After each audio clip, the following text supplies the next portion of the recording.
సభా సరస్వతికి నమస్కారం.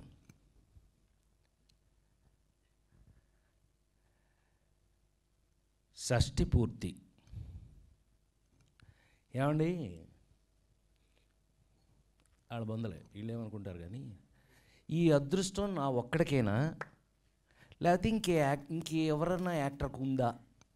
ఇగో మా వాళ్ళు, ఎందుకంటే మీడియా మిత్రులు అన్నాను నేను, మీడియా సోదరులే నాకు. ఎందుకంటే 40 ఏళ్ళ నుంచి 30 ఏళ్ళ నుంచి కలిసి ఉన్న వాళ్ళు అందరూ ఉన్నాం. వీళ్ళందరూ తమ్ముళ్ళు. సరే, ఇప్పుడు వచ్చేవాళ్ళందరూ అయితే అన్నయ్య అన్నయ్య, ఇక ప్రేమలే ప్రేమలు. అది నా భగవంతుడు నాకు ఇచ్చినటువంటి అదృష్టం. సో మీ అందరినీ కొంచెం గ్యాప్ తర్వాత మళ్ళీ కలుసుకోవడం చాలా సంతోషం. షష్ఠి పూర్తి. ఈ అదృష్టం నా ఒక్కడికేనా ఇంకెవడన్నా యాక్టర్కి ఉందా? అమ్మాయి నువ్వు చెప్పు. అసలు కొన్ని 100 సినిమాలు నాకు యాంకరింగ్ చేసావు కదా, ఈ అదృష్టం నా ఒక్కడిదే. ఓ అదృష్టం ఏంటని అంటావా? వయసుకు తగినట్టు క్యారెక్టర్లు. రాజేంద్ర ప్రసాద్కి షష్ఠి పూర్తి. నవ్వుతారేంటే? షష్ఠి పూర్తి అంటే నిజ జీవితంలో నేను 60 దాటిన తర్వాత తప్పించుకున్నా. ఎవడన్నా నాకు 60 అనుకుంటారని షష్ఠి పూర్తి పెట్టకుండా తప్పించుకున్నా మా పిల్లల దగ్గర. చచ్చినట్టు భగవంతుడు మరి నిజం కదా. భగవంతుడు ఏం చేశాడు? ఏడిసావులేరా నీకు షష్ఠి పూర్తి. ఈ సినిమా నేను మీకు చెప్పాలి అని అంటే, ఈ సినిమా కాదు, జీవితం. మీరు ఈ సినిమా చూస్తే కొన్ని నా సినిమాల్లో చూసి మెచ్చుకుని మనకి అందరూ కొంచెం నంది అవార్డులు అవన్నీ వచ్చి నన్ను మెచ్చుకుని మీ అందరి ఇళ్లల్లోనూ ఒక వస్తువు అయిపోయాను నేను.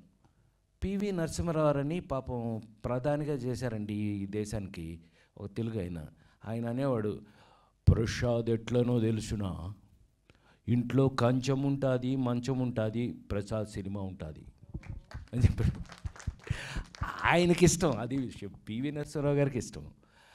ఆయన చెప్పినట్టుగా ఒక నలుగురు ఇలాంటి సినిమాలు చేసిన తర్వాత నాకు భగవంతుడు వేసే భిక్షనే అనుకోవాలి. నిజంగా ఈ సినిమా నేను చేసినందుకు, ఇందాక ఎవరో అన్నారు, we feel proud that we have done this film అని మా వాడు తమ్ముళ్ళు ఎవరో అన్నారు. నిజంగా ఈ సినిమాలో నేను కాదు, యాక్ట్ చేసిన అందరూ కూడా దే ఫెల్ట్ ప్రౌడ్. చాలా గర్వంగా ఫీల్ అవుతున్నాం. ఎందుకనంటే సినిమా మారిపోయింది.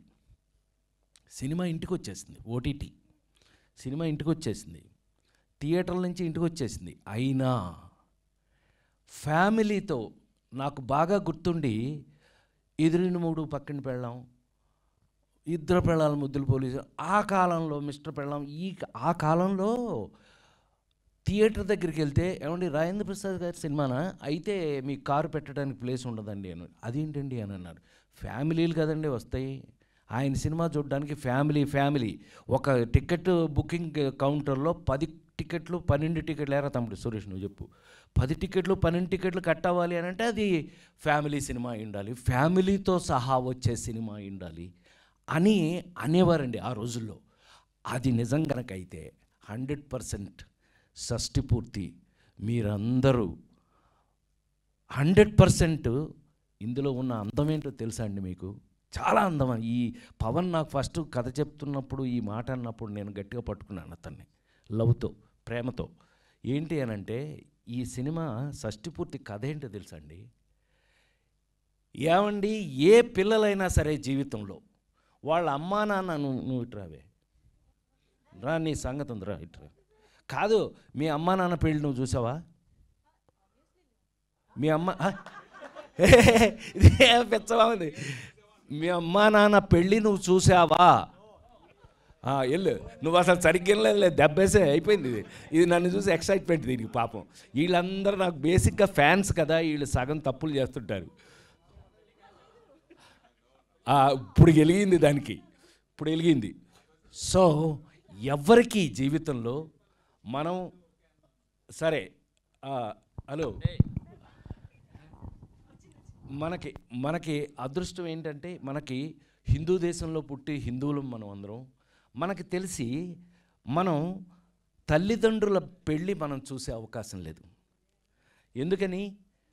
వాళ్ళకి పెళ్ళి అయితేనే కదా మనం పుట్టేది. ఆ విధంగా పెళ్ళి చూసే అవకాశం లేదు.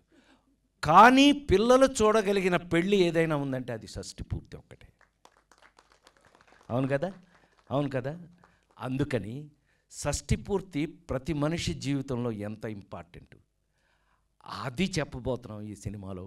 అన్నప్పుడు నాకు పవన్ మీద గౌరవం చాలా పెరిగింది. అఫ్కోర్స్ కథ విన్న తర్వాత ఇంకా పెరిగింది, అది వేరే విషయం. సో ఈ విధంగా ఒక అద్భుతమైన సినిమాని చేసే అవకాశాన్ని ముందు నాకు ఇక్కడ ఇద్దరు ఉన్నారన్నారు ఇందాక, ఎవరు భలే చెప్పారు.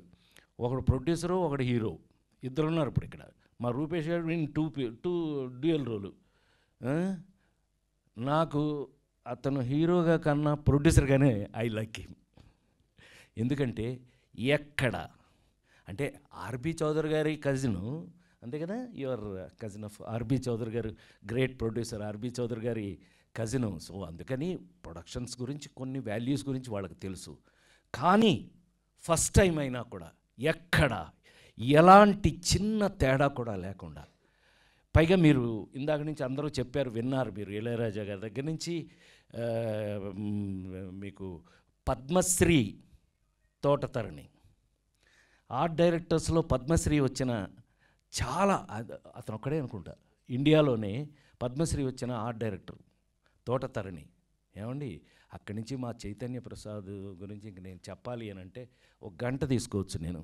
ఎందుకనంటే నా నటుడిగా నా జీవిత కాలంలో ప్రపంచంలో ఎక్కడికి వెళ్ళినా, ఎక్కడ తెలుగువారు ఉన్నా సరే, ఇవాళ మరీ ఎలా తయారైంది అంటే, ఒకప్పుడు ఎవరన్నా విఐపి, గొప్ప విఐపి చనిపోతే భగవద్గీత పెట్టేవాళ్ళు, అదేంటో అట్లా భగవద్గీత పెట్టేవారు. అలాంటిది ఇప్పుడు చైతన్య ప్రసాద్ రాసిన, నా మీద తీసిన ఒక్కడై పుట్టడం ఒక్కటై రావడం నడుమయ్యి నాటకం విధిరాత, ఏ రాసి పారేశాడు, తీసాడు. ఆ పాట ఇప్పుడు వేస్తున్నారు. అలా ఒక జీవిత కాలంలో పెద్ద, అందుకని ఇతనేమీ ఒక 70 ఏళ్ళు 80 ఏళ్ళ పెద్ద వృద్ధుడేమీ కాదు, చిన్న కుర్రాడు. ఇప్పుడే ఇలా ఉన్నాడు. ఇంకా ఆ పాట రాసినప్పుడు అని అవలా చాలా రోజులు, ఎన్ని రోజులు అయింది, 20 సంవత్సరాలు అయిందట. నువ్వు ఇప్పుడే 20 ఏళ్ళలో ఉన్నావు, అప్పుడెలా, నిజంగా నువ్వే రాసావా అనిపించే అంత సరదాగా ఒక జీవిత కాలంలో ఒక నటుడికి ఎక్కడికి వెళ్ళినా, నన్ను ప్రపంచంలో ఎక్కడికి వెళ్ళినా ఆ నలుగురు సినిమాని గుర్తుపెట్టే పరిస్థితికి అతను రాసి, ఇవాళ మళ్ళీ చైతన్య ప్రసాద్ వరకు కూడా ఇందులో టెక్నీషియన్స్ ఏంటి మామూలుగా కాదండి, అందరూ కూడా భలే దొరికింది. ఇప్పుడు ఒక్కొక్కసారి అండి అనేక సినిమాలు మనం చెప్పవలసి వస్తుంది, ఏమండి ఈ సినిమా చాలా గొప్పది, మీరు చూడండి, చూస్తే కానీ ఈ సినిమా గొప్పదని మీకు తెలియదు అని చెప్పాలి. షష్ఠి పూర్తి అనగానే మీకు అర్థమైపోయింది, పెద్దగా ఎక్కువ చెప్పక్కల, తెలిసిపోతుంది మీకు. సో యాక్ట్ చేసిన వాళ్ళు మామూలుగా యాక్ట్ చేసిన వాళ్ళు, ఈ పిల్ల నాతో యాక్ట్ చేసింది బెంచ్లో కూతురుగా, బెంచి ఆల్రెడీ మీరు బెంచ్ చూసే ఉంటారు, అది మన నాగబాబు కూతురు తీసింది మాతో. అది ఆల్రెడీ ఓటీటీ కాబట్టి పెద్దగా మనం అంటే చెప్పట్లేదు పెద్దగా వాటి గురించి. ఇప్పుడు రాను అవే ఎక్కువ అవుతాయిలేండి. ఏదో సినిమా చెప్పినట్టు మొన్నటి వరకు ఇప్పుడు హరికథ అని ఒకటి రన్ అవుతుంది. జోక్ ఏంటంటే, హరికథ మీ అందరికీ ఒక చిన్న ఇన్ఫర్మేషన్ చెప్పనా, సౌత్ ఇండియా కన్నా నార్త్ ఇండియాలో ఎక్కువ చూస్తారంటే వాళ్ళు, తెలుసా నీకు అది? నార్త్ ఇండియాలో ఎక్కువ చూస్తారట. కొట్టవచ్చు చెప్పట్లేదు, ఎవరో కొట్టబోయాడు. ఎందుకు అని అంటే, it's not a joke. Prime టైమా ఇది, డిజ్నీ హాట్స్టార్ వాళ్ళు కొనేసుకున్నారు. వాళ్ళు కొనేసుకునే అంటే మంచిదే, అదొక ప్లాట్ఫాము, అందులో కూడా నన్ను బాగానే చూస్తున్నారు, అందుకని అది పక్కన పెడదాం. అయితే నాతో పాటు యాక్ట్ చేసిన వాళ్ళు, ఒరే సంటి ఇలా రారా,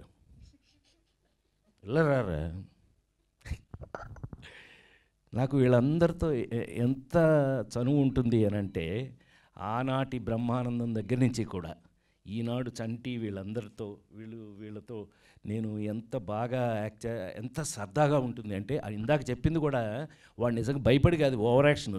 ఎంత ఓవర్ యాక్షన్ చేస్తాడో మీరు ఈటీవీ అందులో చూస్తుంటారు కదా, వాటిల్లో ఏంటయ్యా అంటే, ఫైనల్గా నా మీద ఉన్న గౌరవంతో షార్ట్ రిహార్సల్ చేసిన తర్వాత ఒక్కసారి నా చేత ఓకే చేయించుకుంటారు. అది ప్రేమ. నా మీద వాళ్ళకు ఉన్నటువంటి గౌరవం, రెస్పెక్ట్. అంటే లేడీస్ టైలర్ సినిమా దగ్గర నుంచి 2 దగ్గర నుంచి ఈనాటి వరకు కూడా మరీ లాంగ్ కదా, 48 సంవత్సరాలు పనిచేస్తున్నాను కదా, అందుకని టూ మచ్. అందుకని టూ మచ్ చేస్తాం. వాళ్ళు ఉన్నారు కాబట్టి, ఇదిగో రూపేష్ లాంటి వాళ్ళు సినిమాలు టేస్ట్గా తీస్తున్నారు కాబట్టి, మా పవన్ లాంటి వాళ్ళు డైరెక్టర్లు నా మీద కథలు రాస్తున్నారు కాబట్టి ఇంకా మేము చేస్తున్నాం. అది ఎనీవే ఇట్ లవ్లీ. వీళ్ళందరితో వర్క్ చేయటం ఎంత లవ్లీగా ఉంటుందో మరొక మాట చెప్పలేను నేను. అది అంటే రూపేష్ని కూడా హీరోగా ఎందుకు కాదు అన్నాను అంటే, రూపేష్ 24 గంటలు నన్నే అడుగుతుండేవాళ్ళు, సార్ కరెక్టేనా నేను చేసేది, సార్ కొంచెం కరెక్ట్ చేయండి సార్ అంటే. కొంచెం పాపం ప్రొడ్యూసర్గా కాకుండా హీరోగా వెరీ గుడ్ స్టూడెంట్. అందుకని చాలా చక్కగా నేర్చుకున్నాడు, చేశాడు. చాలా సంతోషం. అర్థమైంది. అర్చన పొరపాటిది తడబాటిది గుంజీలే తీసేయన ఎంకమ్మ. ఎన్ని సంవత్సరాలు అయింది ఆ సినిమా ఏంటి, ఆ షూటింగ్ ఏంటి, ఆ సినిమా రిలీజ్ అవ్వటం ఏంటి, అది థియేటర్ను ఊపటం ఏంటి, రాజేంద్ర ప్రసాద్ మీకు దొరకటం ఏంటి.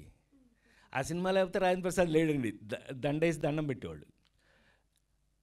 సరదాగంట లేడీస్ టైలర్ సినిమాలో ఆనాడు అప్పటికే తను హైలీ మెచ్యూర్డ్ యాక్టర్స్, అప్పటికే ఏమండి అని వంశీ నన్ను భయపెట్టేవాడు. నన్ను భయపెడతావేంట, ఆవిడ బాగా యాక్ట్ చేస్తే నువ్వు యాక్ట్ చేయించుకో, నేను కూడా చేస్తాను అనేవాడిని. హ్యాక్ ఏమండి అర్చన అనేవాడు, భయపెట్టేవాడు. ఎందుకు భయపెట్టాడని మనం కూడా సుజాత మై మర జాత తుమారా చుట్టూ పిరి జాత, అది నా తలరాత, హమ్ పడా తుమారి తొడ, హమ్ బచ్చా బట్టల సత్యంలు వచ్చా. ఇలా చెప్పేసాం అప్పట్లో, ఏదో సరిపోయింది.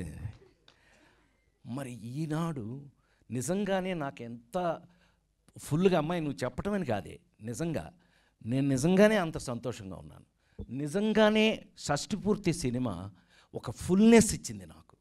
ఎందుకు ఇచ్చింది అనంటే, అన్ని సంవత్సరాల క్రితం యాక్ట్ చేసిన మేమిద్దరం ఈవేళ వాళ్ళు ఆలోచించటం, వాళ్ళు ట్రై చేయటం, తీసుకురావటం, ఇదంతా ఈ పవన్కిన్ను రూపేష్ గోల మనకు సంబంధించింది కాదు. అది నాకు ఊరితే చెప్తుండేవాడు, సార్ అర్చన ఏమయ్యా అర్చన ఓకే అయిందా లేదా అంటుండేవాడు. నేను నువ్వెందుకు 24 గంటలు అర్చన అని చెప్పడం. ఎప్పుడో లేడీస్ టైలర్లో యాక్ట్ చేశాను, మళ్ళీ ఇన్ని సంవత్సరాలు అయింది హరి సురేష్, మళ్ళీ ఎప్పుడు చూడలేదు మధ్యలో. నేను కలుసుకోవాలి, ఏమ్మాయి మనం ఎప్పుడైనా కలుసుకున్నాం మధ్యలో, కనీసం హలో మధ్యలో కలుసుకోవటం కూడా లేదండి. స్టిల్ ఎంత సంతోషం చూడండి, ఎంత ఆనందం చూడండి. మా ఇద్దరి మీద ఆ క్యారెక్టరైజేషన్స్ మీరు సినిమాలో చూస్తారు. నిజంగానే ఒక ఇద్దరికి ఎవరి క్యారెక్టర్ వాళ్ళది ఉండటం అనేది ఒక అదృష్టం, కలిసి వచ్చిన విషయం. సరే, మంచి క్యారెక్టరు యాక్టర్గా నేను ప్రూవ్డ్. అంటే ఫిల్మ్ ఇన్స్టిట్యూట్లో గోల్డ్ మెడల్ తీసుకుని వచ్చిన దగ్గర నుంచి కూడా నేను ఐ హ్యావ్ రెస్పాన్సిబిలిటీ. నేను చిరంజీవి గారు అనేవాడు మాట సరదాగా, రాజా బాగా యాక్ట్ చేశాడా, హిట్లర్ అప్పుడు అన్నాడు, రాజా బాగా యాక్ట్ చేశాడు, ఎవరి కోసం చేస్తాడు, చెయ్యిపోతే తిట్టాలి కానీ అని వెళ్ళిపోయాడు. అలా నాకు చేయటం రెస్పాన్సిబిలిటీ. సో నాకు దొరకటం అదృష్టం, క్యారెక్టర్లు దొరకటం అదృష్టం. ఇంకా సరదాగా ఒక మాట చెప్పాలి అంటే, ఇళయరాజా గారి దగ్గరికి వెళ్ళి షష్టిపూర్తి ఎవడగరా అని అంట. సార్ మన రాజేంద్ర ప్రసాద్ గారు, వాడా అని. వీళ్ళకి షాకు, వాడంటాడేంటి ఈయనని. ఆయన లేడీస్ టైలర్ డబుల్ పాజిటివ్ చూడగానే ఉరే అన్నాడు, నన్ను వంశీని ఇద్దరిని ఉరే అన్నాడు. అంటే లవ్, ప్రేమ అంటే ఆయనకు అంత నచ్చి సొంతం చేసేసుకోడు. ఇప్పుడు ఉరే అని గబుక్కుని ఎవరిని అంటాం మనం, ఉరే అని ఎవరిని అంటాం గబుక్కుని. మనకు విపరీతంగా నచ్చి మన సొంతం అయితే, మన సొంత మనిషి అయితే ఉరే అని అంటాం. ఆయన వాడా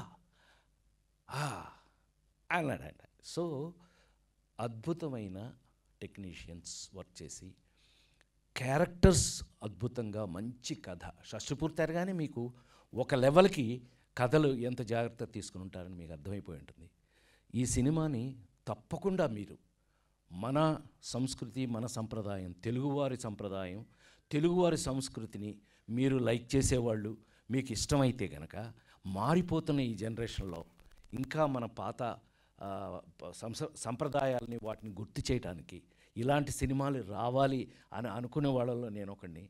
అందులో నేనే పనిచేయటం అది భగవంతుడు నాకు ఇచ్చినటువంటి అదృష్టంగా భావిస్తూ, ఈ అదృష్టాన్ని మీరందరూ కూడా థియేటర్లో చూసి, ఫ్యామిలీతో సహా చూసి, మనవరాళ్ళు చిన్నపిల్లల్ని అందరితో సహా తాత, అమ్మమ్మలు, నాయనమ్మలు వాళ్ళందరితో కలిపి చూసి మీరందరూ కూడా ఎంజాయ్ చేసి, మేము ఏ కమిట్మెంట్తో అయితే ఈ సినిమాని ఒక సంప్రదాయబద్ధంగా తీసాము, ఒక సంప్రదాయబద్ధం అంటే మన గోల మిస్ అవ్వదు, మన గోలే, మన గోల లేకపోతే ఎట్టాగా, లేడీ టైలర్లోనే గోల, ఇవాళకి అదే గోల. సో ఒక గోల చేస్తూనే మన సంప్రదాయాల్ని, మన సంస్కృతిని ఎలా మెయింటైన్ చేసాం, ఎలా సరదాగా, సినిమా యొక్క పర్పస్ ఏమిటి అని అంటే, ఇవాళ సినిమాలో కథలు మారిపోయినాయి, చాలా రకాలుగా మారిపోయినాయి. ఏం మారినా మన సంస్కృతి, మన సంప్రదాయం మాత్రం ఎప్పుడు ఉండాలి, ఉంటుంది, ఎప్పటికీ ఉంటుందని ఆ ఉండే వాళ్ళల్లో కొంచెం మేము కూడా ఉన్నాం కాబట్టి ఆ సంప్రదాయాన్ని మీరందరూ కూడా గుర్తు చేసుకుంటూ ఈ సినిమాను చూసి, థియేటర్లలో చూసి మీరందరూ కూడా మన మన మన మన ఇళ్లల్లో ఏం కావాలి, ఏమి ఉంటే మనందరం సంతోషంగా ఉంటాం, జీవితానికి రాబోయే కాలంలో ఇంకా సంతోషంగా ఉండడానికి మనం జీవితంలో ఎలా ఉండాలి అనేది చూడండి, నేర్చుకోండి. ఎప్పటికీ నా లైఫ్ ఉన్నంత వరకు కూడా నా ప్రాణానికి ప్రాణమైన తెలుగు ప్రేక్షక దేవుళ్ళందరికీ పాద నమస్కారం.